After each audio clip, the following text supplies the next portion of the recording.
हजरात, सिर्फ गाजा में बाढ़ नहीं है, बारिश का प्रकोप इजराइल के इलाके में भी है। वेस्ट बैंक को घेरने के लिए, वेस्ट बैंक के इलाके पर कब्जा करने के लिए इजराइल ने जो एक दीवार बनाई थी, उस दीवार का हिस्सा इस बरसात से टूट गया है।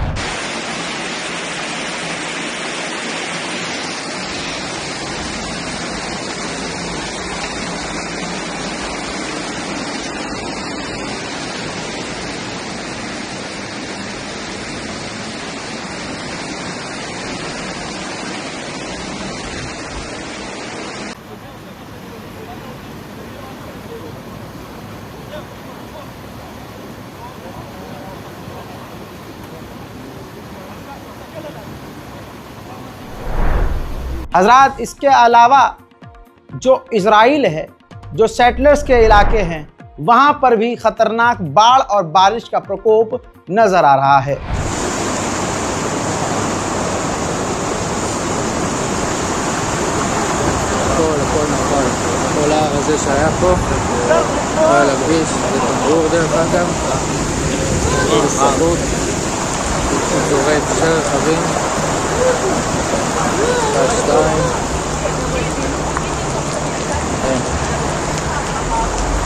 לא להתקרב.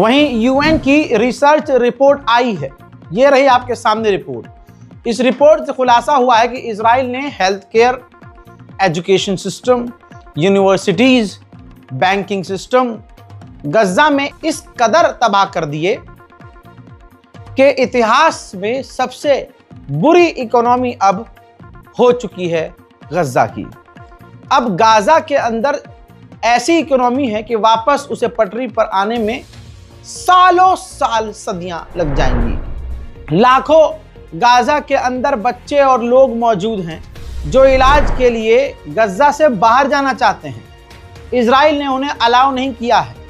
लाखों में से सिर्फ 300 फिलिस्तीनियों को अलाउ किया है कि वो बाहर जाकर इलाज करें। अभी भी इजराइल पूरी तरह से फिलिस्तीनियों को गाजा से निकलने से रोक रहा है। वहीं ये 2 पेज के डॉक्यूमेंट आपकी स्क्रीन पर हैं। इजराइल ने वेस्ट बैंक में 12 और फिलिस्तीनियों के मकानों को तोड़ने का ऐलान किया है। मस्जिद अल-अक्सा में आप जानते हैं मुसलमान तो जा नहीं पा रहे, लेकिन देखिए इजराइल के यहूदी लोगों ने एक यहूदी शख्स का जिसकी उम्र 100 साल हुई है आज, उसका बर्थडे जो है, उसकी सालगिरह बैतुल मुकद्दस में जाकर मनाई है। अब आज एक बार फिर से आप रजा भाई की, अपने छोटे भाई की एक और बात को सच होता हुआ देखेंगे। जब जब ये कहा गया कि 50,000 मौतें हो गई, अब 60,000 हो गई, अब 70,000 हो गई, हमने तब आपके सामने मैंने बार बार कहा कि ये तो लिखित में है, सच्चाई में आंकड़े इसके डबल हो सकते हैं। अब लीजिए, जर्मनी की रिसर्च रिपोर्ट है। रिपोर्ट ये है जर्मन की कि बताया जा रहा है 67,000 लोग मारे गए हैं, लेकिन लगभग 1 लाख से 1,25,000 गाजा के लोग मारे गए हैं। रजब तैयब एर्दोगान तुर्की के राष्ट्रपति ने बड़ी बात कही। उन्होंने कहा कि पिछले 2 सालों में 20,000 बच्चों को इजराइल ने कत्ल किया है और इंसानियत का खून बहाया है। İsrail'in son 2 yılda Gazze'de katlettiği çocukların sayısı 20.000'in üzerinde.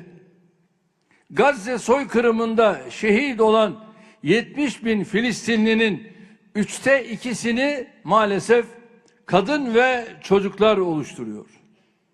Bunlar vicdan sahipleri için ürkütücü rakamlar.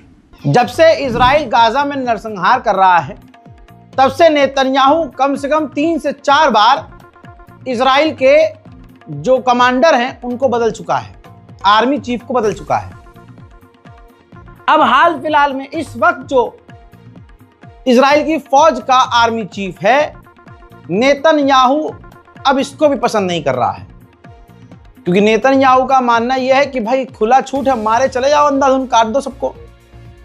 लेकिन इजराइल का आर्मी चीफ उसके मन की बात नहीं कर रहा है।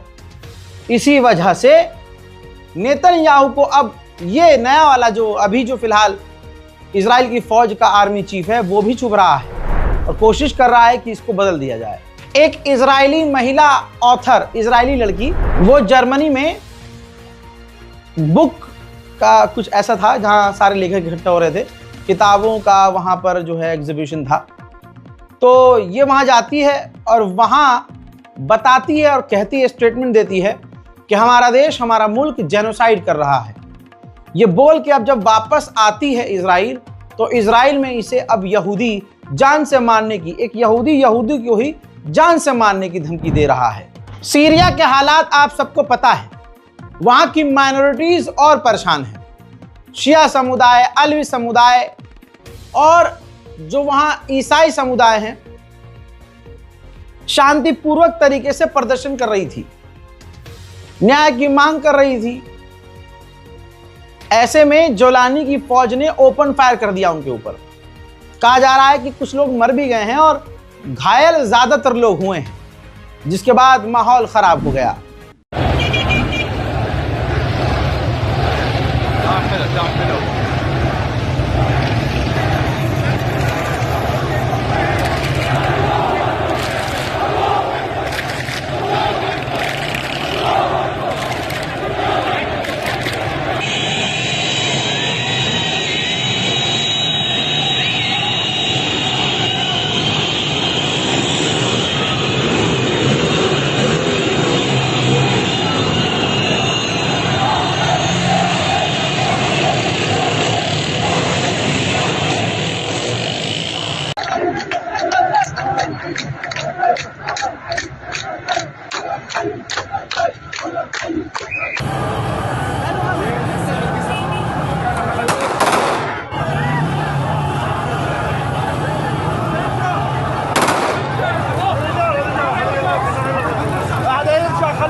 हजरात, मैंने जानबूझकर वो तस्वीर दिखाई नहीं है जो आपको विचलित कर सकती है और YouTube एक बार फिर से हमारे चैनल को डिलीट कर दे।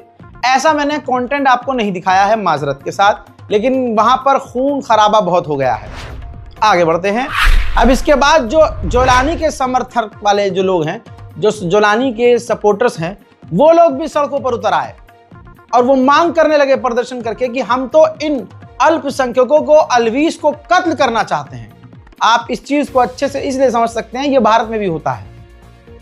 जब किसान सड़क पर प्रदर्शन करता है तो मोदी जी लाठी से मरवाते हैं, ठीक, सरकार उन पर गोलियां चलवा देती है, जेल में डाल देती है, और फिर उन्हीं सरकार के समर्थक जो भजपिल्ले हैं सड़क पर आते हैं और किसानों को आतंकवादी बोलते हैं और किसानों पर हमला करते हैं सरकार को खुश करने के लिए।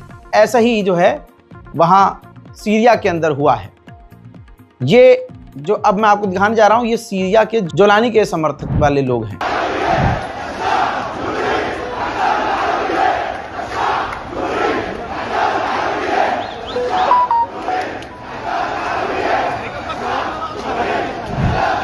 हज़रात, अब थोड़ा लेबनान की तरफ बढ़ते हैं। लेबनान पर इजराइल ने बड़े हमले किए हैं और वो कर ही रहा है। ऐसे में उसने जब लेबनान पर एक मिसाइल दागी, अच्छी खासी एडवांस मिसाइल है, वो फटी नहीं, जाकर नीचे गिर गई, एक्सप्लोड नहीं हुई। तो इजराइल को यह डर जागा कि ये मिसाइल जो नहीं फटी है वो हिजबुल्लाह के हत्थे न चढ़ जाए और हिजबुल्लाह उसे ईरान को दे दे और ईरान उसकी रिवर्स इंजीनियरिंग न कर ले, लेने के देने पड़ जाएंगे। तो अब इजराइल जो उसकी मिसाइल फूटी नहीं थी उसको ऑफिशियली मांग रहा है लेबनान से कि आप हमारी मिसाइल हमें लौटाइए। लेबनान के प्रधानमंत्री ने कहा कि हम जंग में हैं, हम बुरी तरह से जंग में हैं और हम पर एक तरफा हमला हो रहा है, हम नहीं कर रहे हैं। पहले वाला आदमी, सामने वाला आदमी हम पर सीधा एक तरफा हमला कर रहा है। हालात इमरजेंसी वाले हैं और हमने इमरजेंसी प्लान बनाया है, हालात जब बिगड़ेंगे और आगे तो हम उसका इस्तेमाल करेंगे। हजरात, वहीं हमास ने एक और इजरायली मुर्दे की जो लाश है वो इजराइल को लौटाई है, जिसे उसने गाजा से रिकवर किया था।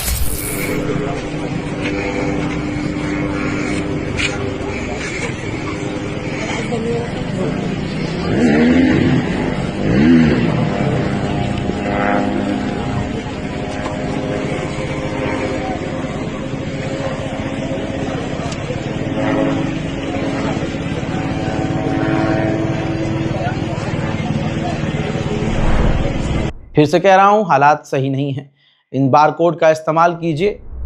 स्कैन करने पर अली रज़ा और कोटक महिंद्रा बैंक आएगा। गाज़ा की मदद के लिए आप आगे आइए। स्कैन काम नहीं करता है तो डायरेक्ट बैंक अकाउंट में आप मदद भेज सकते हैं, लेकिन गाज़ा लिखना मत भूलिएगा, फॉर गाज़ा। इस रिपोर्ट को शेयर कीजिए, अपनी दुआओं में हमें याद रखिए। जय हिंद।